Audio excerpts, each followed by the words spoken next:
Mura at masustansyang low carb meals, pwede ba yon? Ang sagot, of course, pwedeng-pwede. Hindi kailangang mahal para lang maging masustansya and of course, maging healthy tayo.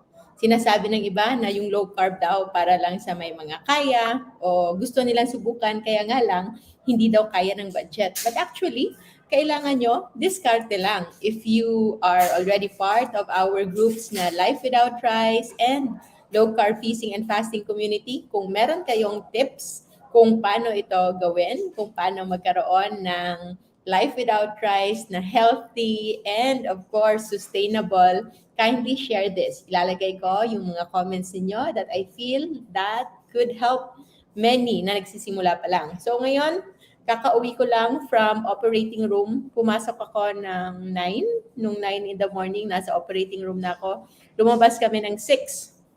At ngayon, kahit medyo late na, but this is my first meal kasi wala akong time kanina.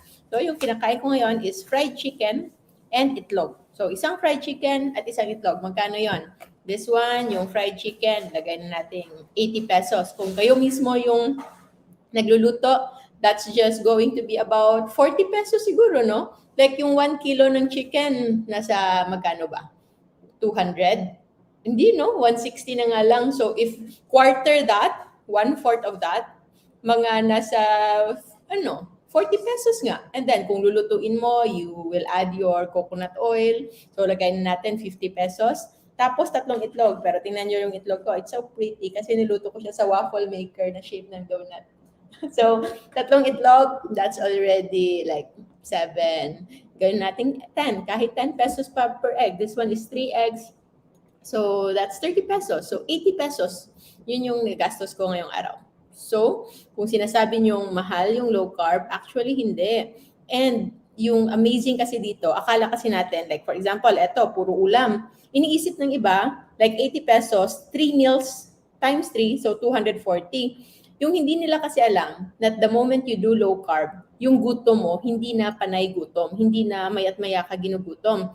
That's the magic of low carb because when you do low carb the right way, yung pagkain, hindi na ganon karami yung kakailanganin mong pagkain. You can actually sustain eating just 1 or just 2 meals a day, di ba? Sabi ni Eunice, so true, docs. Yan, di ba? Totoo yan, hindi ako nagsisinungaling. But you have to try it in order for you to really believe it. Sabi ni Geraldine, I use lots of veggies as my rice. Use broccoli, cauliflower, minsan I use lettuce and wrap my protein. So that's good.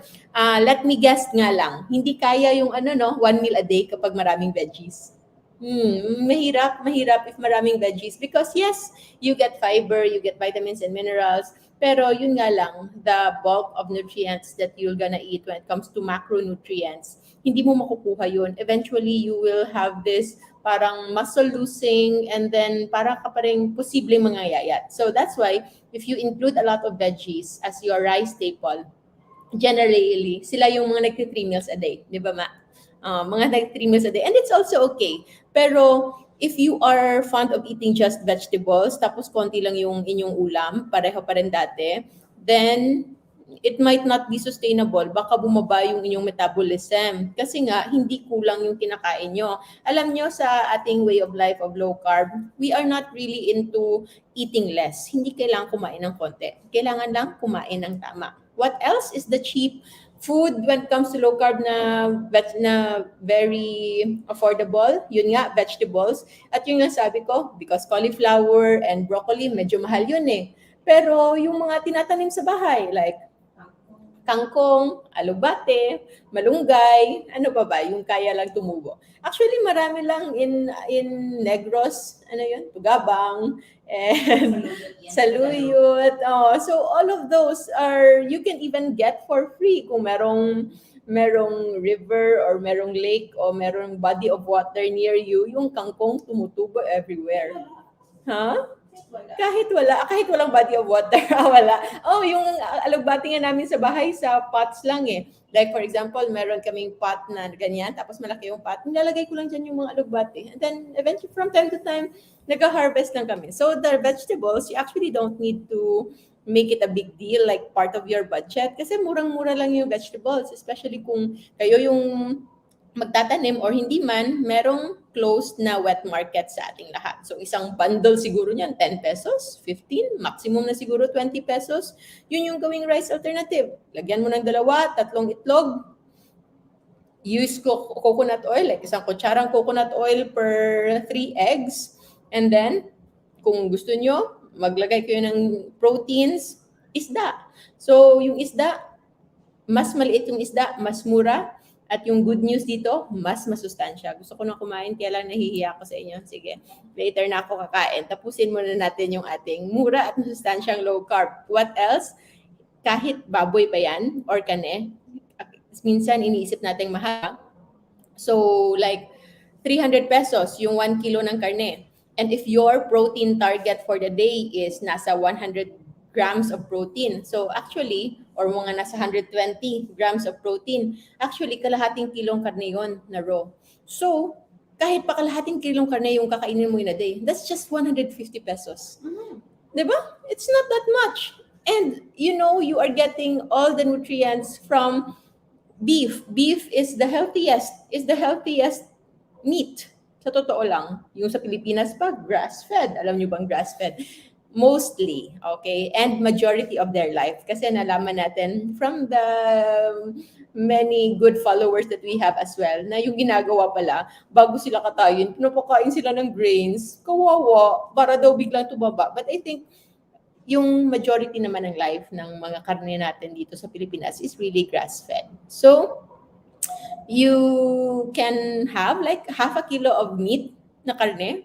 Hindi siya magiging too much proteins as long as hindi nyo kakainin ito together with carbs, together with rice, together with patatas, together with ano ba? Weird naman no, karne at saka tinapay. Pero yun, if gusto nyo ng mga like roast beef sandwich, yung mga ganon. So, pwede yun. Pero, ayaw natin ng carbs kasi the moment there is carbs, tataas naman yung insulin natin. Yung karne na kakainin nyo na dapat sana mako-convert into muscle building like proteins, and then the rest na kakailanganin, for example, ng inyong red blood cells that are obligate glucose eater. Ibig sabihin, hindi pwedeng ketones lang yung source of energy natin. Dapat partially merong glucose. But the beautiful thing is, hindi kailangan manggaling yung glucose sa pagkain. Yung glucose na kailangan natin, nakakaunting kailangan natin because we are already fat adapted nga. Sanay na yung katawan natin that we are using ketones, di ba, as energy. Yung kakaunting glucose na pangangailangan natin, actually kaya yung supplyan ng proteins. So, ganun kaganda yung proteins. When you increase your protein intake, yung maganda dito, sa mga namomroblema dyan na mataba, you can increase your fat loss and increase your muscle gain kapag nag-high protein kayo. And para naman sa mga nangangayayat and sa mga lola dyan na natatakot kasi yung pisngi nila sobrang liit na, you can actually increase also your protein intake because your protein intake will give your body the muscle building na ingredients na kakailanganin nito. At alam nyo ba kung anong sikreto kung bakit ang laki ng pisngi ko? Na-realize ko lang ngayon during my training when it comes to facial plastic surgery. Kasi yun yung tinitrain ko ngayon. Hindi related to low carb. It's under my subspecialty on facial plastic surgery para meron tayong health, meron tayong beauty, at meron tayong wellness. At yun pala, like ako dito, if you will try to chew, kapkapin nyo, tapos try to bite, merong gumagalaw na muscle. Okay? That's masseter. Yung masseter, yan yung isa sa ating masticator muscles. Yun yung muscles na nagpapanguya sa atin. Hindi lang siya alone na muscle. Meron siyang other helping muscles like yung lateral pterygoids, medial pterygoids, and temporalis. Pero yung dito, it's the major muscle of mastication para kumagat tayo. And kapag parati kang umunguya, lalaki yan because muscle becomes bigger when it's being used. So it's actually muscular hypertrophy. So kitang-kita talaga, hindi ma-deny. Buong buhay ko yung pinaka nag-exercise na muscle sa aking katawan, yung yung masticator lang, yeah, yung jaw muscles lang. So if you want to make your cheeks bigger, eat more proteins and chew more kasi na-exercise, na-exercise yung muscles mo. And at the same time, okay, at the same time, you are also providing nutrients para magkaroon ng laki ng muscles. But I understand, patulad ko, gusto ko rin sana lumiit ng konti. Pero sige lang, tanggapin lang natin yan. But know that when it comes to gaining weight the healthy way, it's about stimulating your body to accept more muscles, and that is by moving more, resistance training, exercise, and eating proteins. And yun ang pinakamahal na protein sa Pilipinas, di ba? Like locally, it's beef. So, half a kilo of beef in a day, that's just 150 pesos. Now, kung sasabihin na, for example, for minimum wage earner, I know, mabigat siya. So, meron tayong other options. Merong isda, itlog. So, proteins you can get from eggs. And good fats is also an egg. And then, gumawa kayo ng tortang maliliit na isda. Ginagawa yun ni Mami before. Di ba? Magkikrave na yan.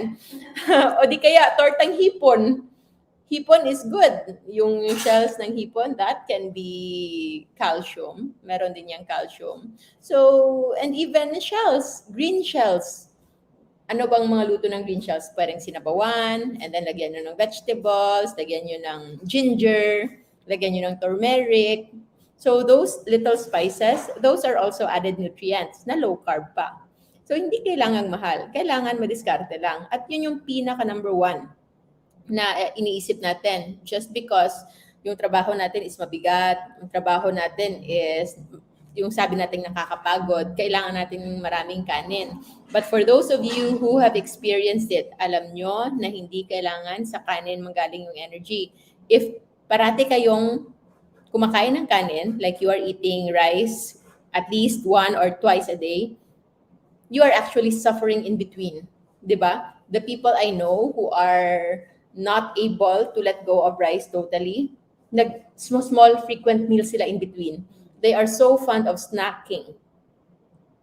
Tinapay dito, crackers doon, skyflakes dyan, saging, meron din ganyan. Actually, meron nagbigay sa akin ng saging today kasi alam nila that I'm into health conscious. But they don't know yung kind of health na pinopromote natin, and that banana is out in low carb because it's high in fructose and high in glucose. Nandyan siguro mo. So, hindi ko alam kung binigyan talaga ako ng banana. So, tinanggap ko lang. Mahiya naman ako hindi tanggapin. So, meron akong banana dyan. But no, we don't need glucose. We don't need fructose.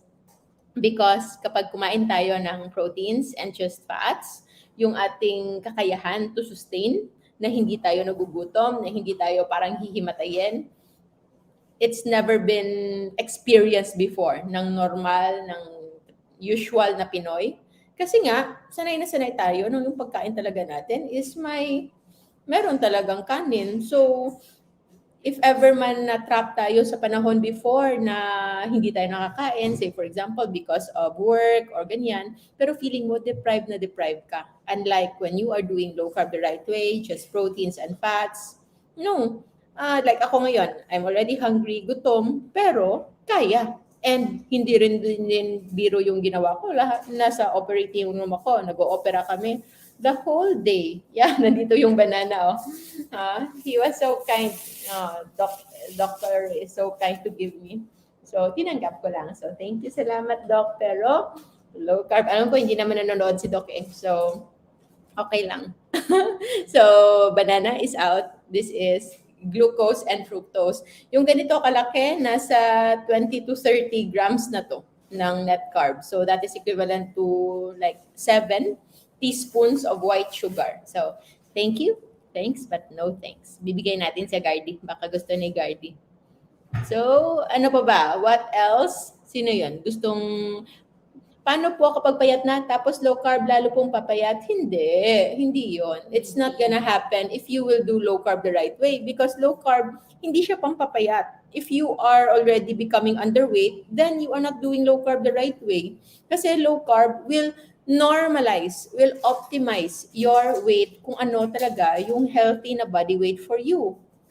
Pero baka naman yung standard is iba, di ba? Like for example, yung iba na normal weight na, pero para sa kanila gusto pang pumayat kasi yung kanilang ideal weight pala is pang Victoria's Secret model. So, iba yon. So, those are already out because we don't know if that's really the healthiest weight for you. Pero hindi nga yon. Hindi yon kailangan mga yayat when it comes to low carb as long as you eat the right way. Ano pa bang murang low carb? Marami naman eh. I mean, basic, yung chicken nga, murang meat na siya, di ba? Murang meat yung chicken. And kung if you have place, if you have a space in your bahay o sa probinsya kayo na pwede kayong mag-raise ng chicken, all the better. Pwede yun. Okay, TMAD is acceptable. Okay? Bukas, kung may time tayo, pag-usapan natin. Stress foods. Kasi sabi ni Lizelle, kasi stressful daw sa work. Sige, pag-usapan natin yung stress foods. Yan, no, nababawasan, sabi ni John Starks, mababawasan cravings sa food. And important, I think, no, sa mga nagsisimula pa lang, is to not avoid salt. Kasi kapag kinulang nyo yung salt intake, yung cravings nyo mas grabe. Akala nyo kailangan nyo ng sugar, pero totoo lang, electrolytes lang yung kailangan ninyo. Good evening, Dulce. So, pwede po ba mag-low carb if breastfeeding? Yeah, my sister and my 2 sister-in-laws are all breastfeeding. Naka-low carb sila, full low carb. Okay? So, yeah, hindi kailangang mahal. Pwedeng-pwede talaga. And of course, for inspirations, nandyan lang yung mga food inspirations natin sa Life Without Rice. Go lang kayo dyan. Okay? And yung mga recipe na ginagawa nila, it's practical. Every day you can find yung pinaka easiest way nito. Kung ano yung pagkain sa bahay, kanin, ulam, and gulay, kunin lang yung kanin. And then yung ulam, pwedeng doblehin. Yung gulay, pwedeng triple, pwedeng times 4. Or kung hindi naman mahilig sa gulay, then walang gulay, ulam lang lahat. Because Pinoy lang yung may ulam. Actually, it's all just food. It's just proteins and fats and some degree of carbohydrates na hindi naman essential. Carbohydrates is optional. Yes, major source of energy yung glucose sa katawan. But hindi siya sinasabing essential. Ibig sabihin, kaya natin siyang gawin sa ating katawan kahit hindi natin ito kinakain from our food. Unlike, say for example, vitamin C. Vitamin C is essential kasi wala tayong enzyme to create vitamin C. Pero yung aso nyo, kaya niya yan. Kaya I find it funny na binibigyan ng vitamin C yung ibang aso na yung aso kaya nilang gumawa ng kanilang sariling vitamin C. So, yun. Yung ating low carb way of life, hindi kailangang mahal, pwedeng mura lang. So, yung pinaka-gist that I can think of when it comes to healthy and cheap, mura na low carb para sa lahat. Kahit pa construction worker, kahit pa nga wala kang trabaho ngayon, kumakain ka pa din. It's just that the money that you will spend, you will be able to spend it wisely. Because yung bibilhin mong pagkain, yung kailangan mo lang sa araw-araw, which is actually not more than 2 meals a day is already good enough. Especially sa mga lalaki na walang masyadong physical work. If you need more physical work, then you can increase more your sources of calories. At yung calories na pinaka-energy dense, alam nyo ba kung ano? By gram is actually the fats. Like isang kutsarang 1 tablespoon of coconut oil, for example, it can already give you the energy similar to 1 cup of rice. Almost. Because 1 cup of rice is like, magkano? Like 200 kilocalories. 1 cup of rice kasi nasa 40 grams yun eh. O 160. O 40 grams yun na carbohydrates. So, per gram is 4 calories. So, that is 160. Okay? Math tayo ha? And then, yung 1 tablespoon of coconut oil, 15 grams yon. Per gram of oil is equivalent to 9 kilocalories. So, kahit pa, so 9, 15 times 9, so magkano yan? 90, 45, 135, 135? 135 kilocalories. So halos magkapareho lang yung 1 cup of rice and 1 tablespoon of coconut oil when it comes to calories. Now, sasabihin ng iba, takot ako sa cholesterol, takot ako sa taba. Of course, kailangan kang matakot kung kinakain mo ito ng sabay. But if that oil is consumed with proteins, is consumed with other fats, grabe naman si kuya, oh. So, those fats will just be converted into energy. Okay? Para pinapatigil na ako ni kuya. Sige. Last one, hindi kailangang mahal. So, eggs, fish, seafood, shells, kinason. Pakinason. Pakinason, yung kinukuha sa dagat. Diba? Those are very cheap. So, hindi kailangang mahal. Green shell. And tahong. Tahong. Adobong tahong. And then, ano yun sabi mo sa akin, sa Bacolod lang, takway. Takway. Laing. Ano pa ba? Ano yun? Pinakbet. So, those vegetables, o yung mga vegetables na walang pangalan, yung gagawa ka lang ng may sabaw na vegetables, those are very affordable. Laswa in Ilonggo, and then Utan Bisaya in Cebuano, and then in Tagalog, ano ngayon? Lauoy? Ay, hindi. Lauoy. Basoy. Basoy is some meat. So, yung paborito ko before, yung alugbate. It's like sobrang daming alugbate. Tapos kahit 1/8 kilo lang na ground pork or ground meat, sobrang sarap. Sobrang sarap. Sobrang sarap. Tagal ko nang hindi nakakain nun. So, sa simula lang yan, mahirap. I know, Doy. Mahirap. Pero, if you will think long term, the health benefit, the overall better performance, at alam nyo ba, if you are already having this mental clarity, everything goes well. Kahit yung mga problema nyo, madaling nasusolusyonan. So yeah, it's really about overall well-being. Hindi lang siya basta pagkain lang. And always focus on the positive side. Meron talagang challenges lahat. Pero ano ba yung gusto mong problemahin? Yung pagbili ng pagkain ngayon, yung hardship when it comes to saying no to sweets, o yung problema na meron kang kailangang iinuming gamot, o di kaya meron kang sakit sa katawan, o tumataas na yung BP mo, o tumataas na yung blood sugar mo. So, it's a matter of what kind of problem you want to have. So, madaling magutom. Si Adsai, naka-realize din siya, madaling magutom kapag may veggies. We are not anti-veggies, ha? I love veggies, pero ako, I really feel na hindi ako ganun ka-tolerant with vegetables. Madali kang mabusog, yeah. You will feel full easily, pero right after, madali ka rin magutom. And for us who is quite sensitive na to vegetables, we really bloat, especially broccoli, no? Broccoli, cabbage. So, but if you are doing well with ulam and gulay, so continue lang. At least it's low carb. So, yon, hindi kailangang mahal. Yun nga. If you are looking for energy, one thing that can increase your energy is put more like coconut oil, or kung gusto ka, olive oil. Those are healthy oils that you can add.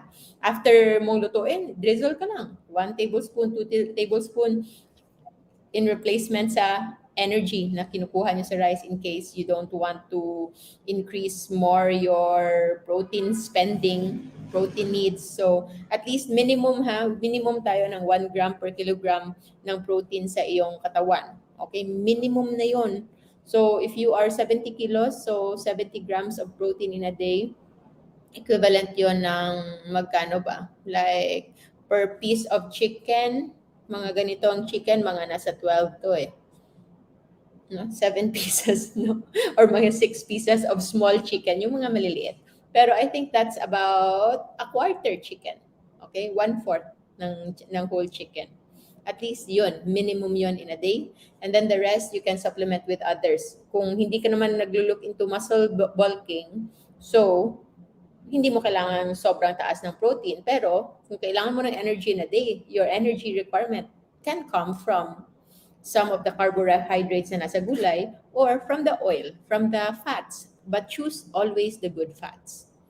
Pwedeng butter. Kung mahal yung butter, huwag bumili ng margarine. Huwag na lang.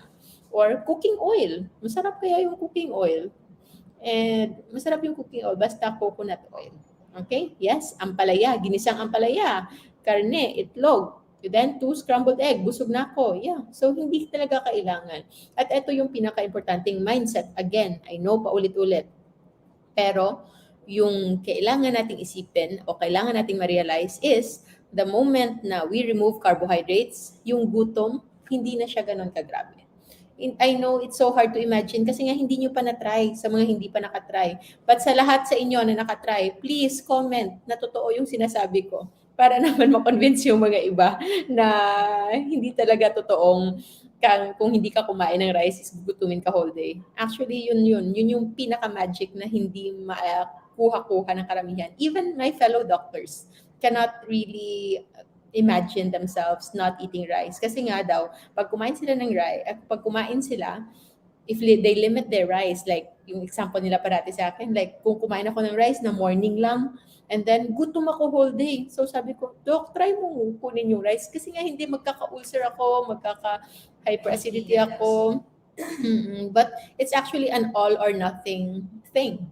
As long as it is there, hindi mo makikita yung benefit of what is the beauty of not having it. That the moment pala na kunin mo yung carbohydrates, then the magic will happen. At yung magic na yon is, hindi ka na magkikrave, hindi ka gugutumin, you will feel full easily. And then, yung mga iniinda mong mga sakit, and then the blood pressure na tumataas, yung mga blood sugar na nag-fluctuate, those can really normalize. And of course, water. Okay? Cheers! Water tayo. At yun yung kailangan. When you start your life without rice, make sure to go to our Facebook page ha, and you join our groups kasi meron tayo dong electrolytes recipe, homemade electrolyte recipe. Merong magnesium, potassium, and sodium, but the most important is sodium. Asin lang. Yun yung pinaka-importante sa lahat. So I think yun lang muna for now. Kasi simple lang naman talaga yung low carb. Hindi natin kailangan i-complicate. I hope you get a little from this video. And kung merong mga nagtatanong, try to copy this link for this video para kung merong magsasabi sa inyong mahal yan, at least you send them this video. And we hope for them to experience the healing na naramdaman din natin. It's not something new ha. Magpo 4 years, going 4 years na kami in Life Without Rice, and we don't see it changing anytime soon because so far, for the longest time, dito kami naka-feel like we are at the top of our health even as compared to when we were younger. No? No? So, alam niyo man na yan. Ayaw mo mag-hi sa kanila? Sige. So, thank you so much, everybody. Of course, if you wish to be guided, meron kaming masterclass para sa inyo for those who are in need of it. So, yun lang muna. Have a good night, everyone. Always remember again to stay low carb so that we all stay safe. Bye-bye. Kain ako.